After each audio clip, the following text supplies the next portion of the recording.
Hello दोस्तों, आप सबको बहुत प्यारा भजन सुना रही हूँ। अच्छा लगे कमेंट में ज़रूर बताना कैसा लगा मेरा भजन।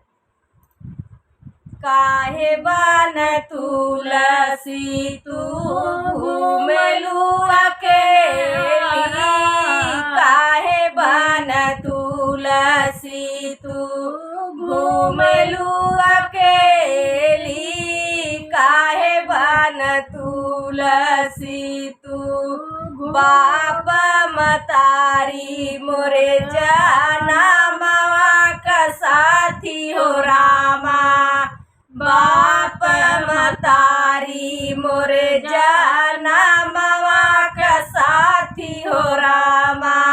ओ नहू न भाई न करमवा का साथी, काहे बन तुलसी तू घूमेलू अकेली, काहे बन तुलसी तू घूमेलू अकेली, काहे बन तुलसी तू।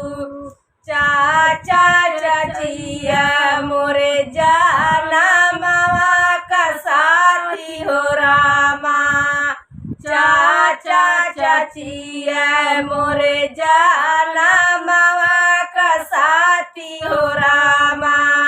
ओ नहू न भाई न करमवा का साथी, काहे बन तुलसी तू घूमेलू अकेली, काहे बन तुलसी तू।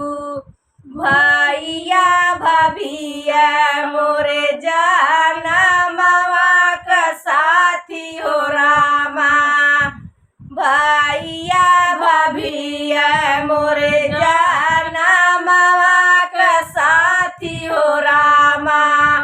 ओ नहू न भाई न करमवा का साथी, काहे बन तुलसी तू घूमेलू अकेली, काहे बन तुलसी तू घूमेलू अकेली, काहे बन तुलसी तू।